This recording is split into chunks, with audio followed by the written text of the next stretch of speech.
अगर आप बहुत अच्छा वर्कआउट कर रहे हो लेकिन पोस्ट और प्री वर्कआउट मील को नहीं ले रहे हो तो आपको कभी भी अपने बॉडी में पॉजिटिव रिजल्ट देखने को मिल ही नहीं सकते। ये ज्यादा मायने नहीं रखता है कि आप अपने वेट को लॉस करना चाह रहे हो या फिर वेट को गेन करना चाह रहे हो, दोनों ही स्थिति में आपको पोस्ट और प्री वर्कआउट मील लेनी जरूरी है। तो हम लोग सबसे पहले बात करते हैं प्री वर्कआउट मील, यानी कि वर्कआउट से पहले हमें क्या लेना चाहिए। लेकिन इस चीज को जानने से पहले हमें ये जान लेना जरूरी है कि एक्चुअल में हमारे बॉडी को वर्कआउट से पहले किस चीज की नीड होती है, किस चीज की जरूरत होती है। तो देखिए, अकॉर्डिंग टू साइंस वर्कआउट से पहले हम लोग को कार्बोहाइड्रेट की सबसे ज्यादा जरूरत होती है, क्योंकि कार्बोहाइड्रेट हमें बहुत जल्दी एनर्जी देती है। और जो दूसरी चीज आती है वो है प्रोटीन। अब मैं आपको कुछ ऐसे डाइट के बारे में बताता हूँ जिससे आपको ये न्यूट्रिएंट्स बड़ी ही आसानी से मिल जाएगी। मैं आपको बहुत सारे चीजों का नाम बताऊंगा, आप उसमें से कोई सा भी 2 या 3 अपने प्री वर्कआउट मील में शामिल कर सकते हो अपने सुविधा अनुसार। तो हमारी जो सबसे पहली चीज आती है वो है कच्चे चने।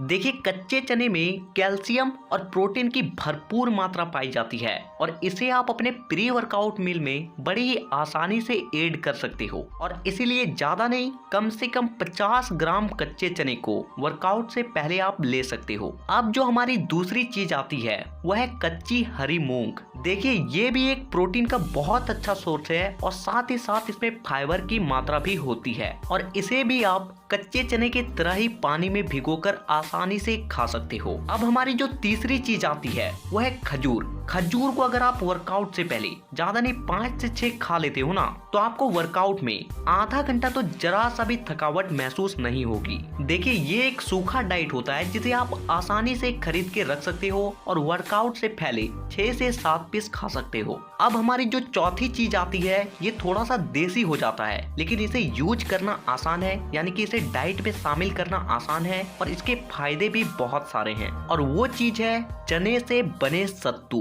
देखिए, आपको सत्तू में प्रोटीन, फाइबर, कैल्शियम, मैग्नीशियम और भी कई तरह के पोषक तत्व बड़ी ही आसानी से मिल जाते हैं। और सत्तू जो होती है वो पाउडर फॉर्म में होती है और इसीलिए आप इसे तुरंत ही घोलकर पी सकते हो। तो अगर आप सत्तू को प्री वर्कआउट मील में ऐड करना चाहते हो तो आप आसानी से ऐड कर सकते हो और इसे 50 से 100 ग्राम तक घोलकर पी सकते हो। अब हमारी जो पांचवी चीज आती है वो है ड्राई फ्रूट। और ये चीज जो है मैं तो कहूंगा लेना आपको बेहद जरूरी है वर्कआउट से पहले। देखिए, ड्राई फ्रूट में काफी सारी चीजें आती हैं, जैसे कि किशमिश हो गए, छुहारे हो गई, पिस्ता बादाम हो गया, काजू हो गई और मूंगफली और भी बहुत कुछ। तो आप इन सब चीजों में किसी भी 2 से 3 चीज को अपने प्री वर्कआउट मील में शामिल जरूर करें। अब हमारी जो छठी चीज आती है वो है उबले हुए आलू या फिर उबले हुए शकरकंद। देखिए, उबले हुए आलू में विटामिन, मिनरल्स, पोटेशियम, फाइबर और भी बहुत सारे पोषक तत्व पाए जाते हैं। ये आपके एनर्जी को बूस्ट करने में बहुत मदद करती है। इसीलिए ज्यादा नहीं, 2 उबले हुए आलू को वर्कआउट से पहले जरूर खाएं। और अगर आप आलू की जगह शकरकंद को ऐड कर सकते हो तो ये आपके लिए और भी ज्यादा प्रॉफिटेबल होने वाली है। अब हमारी जो 7वीं चीज आती है वो है रोटी के साथ पीनट बटर। देखिए, ये भी एक काफी अच्छा प्री वर्कआउट मील है। आप इसे वर्कआउट से पहले 2 या 3 रोटी के साथ 1 से 2 चम्मच पीनट बटर को मिलाकर खा सकते हो। हमारी जो 8वीं चीज आती है वो है बॉयल अंडे।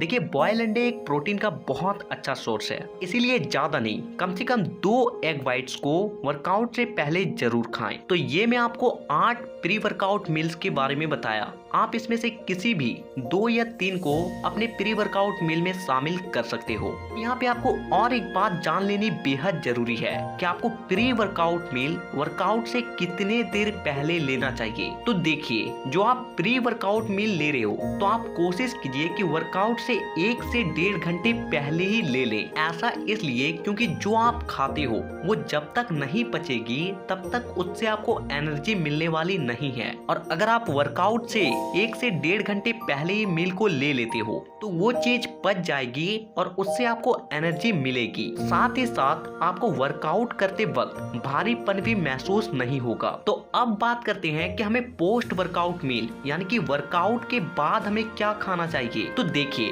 पहले आपको ये समझना जरूरी है कि वर्कआउट के बाद आपके बॉडी को सबसे ज्यादा किस चीज की नीड होती है। तो वर्कआउट के बाद आपके बॉडी को जो सबसे ज्यादा जरूरत होती है वो है प्रोटीन। और ऐसा इसलिए क्योंकि जब हम लोग वर्कआउट करते हैं तो हमारे मसल्स फाइबर टूटते हैं और उसे रिकवर करने के लिए प्रोटीन हमें बहुत मदद करती है। इसके बाद जो दूसरी चीज आती है वो है कार्बोहाइड्रेट, क्योंकि वर्कआउट के दौरान आपकी बहुत ज्यादा एनर्जी लॉस हो चुकी है और उस एनर्जी लॉस को आपको रिकवर करना बेहद जरूरी है, तभी आपकी बॉडी बनेगी। और कार्बोहाइड्रेट एनर्जी को रिकवर करने में बहुत मदद करती है। तो हमारी जो पहली चीज आती है वो है प्रोटीन पाउडर, कि ये बहुत जल्दी डाइजेस्ट हो जाती है और डाइजेस्ट होने के बाद हमारे जो मसल्स फाइबर्स टूटे हैं वो तुरंत ही रिकवर करने लगते हैं और जिससे हमारी बॉडी बनती है। तो अगर आप वे प्रोटीन यूज करते हो तो आप इसके 1 चम्मच को वर्कआउट के बाद ले सकते हो। और अगर आप वे प्रोटीन को एफर्ट नहीं कर पा रहे हो तो मैंने इसके ऊपर एक वीडियो बनाया था कि आप अपने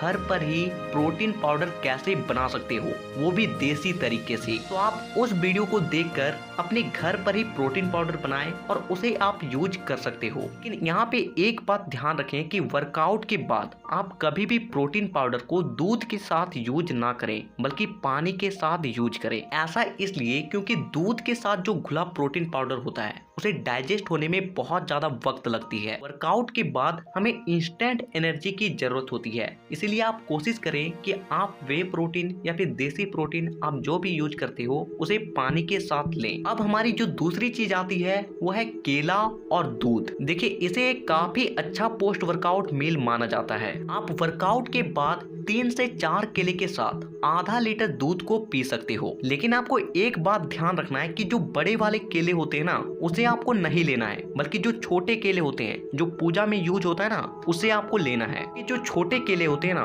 उसमें एनर्जी की मात्रा काफी ज्यादा होती है। अब हमारी जो तीसरी चीज आती है वो है बॉयल अंडे, जो कि हमारी प्री वर्कआउट मील में भी शामिल थी। आप वर्कआउट के बाद 2 से 3 बॉयल अंडे को खा सकते हो। ये आपके मसल्स टीयर्स को रिकवर करने में काफी ज्यादा मदद करती है। अब हमारी जो चौथी चीज आती है वो है ओट्स, यानी कि दलिया। आप इसे भी वर्कआउट के बाद ले सकते हो। अब मैं आपको एक बात बताता हूँ कि आपको पोस्ट वर्कआउट मील में आपको ज्यादा कुछ नहीं लेना है। बस आपको ये करना है कि आप अगर सुबह वर्कआउट करते हो तो आपको पोस्ट वर्कआउट में अपने ब्रेकफास्ट को ऐड कर देना है। अपने ब्रेकफास्ट में ही ऐसे चीजों को खाएं जिसमें हाई प्रोटीन होती है, हाई कार्बोहाइड्रेट होती है, जैसे कि सोयाबीन हो गई, पनीर हो गया, मीट हो गया, मछली हो गया। और अगर आप रोटी खाते हो तो आप रोटी के साथ घी को भी ले सकते हो। ये आपकी मसल्स को बनाने में काफी ज्यादा मदद करती है। और अगर आप इवनिंग में वर्कआउट करते हो तो आप इन कुछ चीजों को अपने पोस्ट वर्कआउट में शामिल कर सकते हो,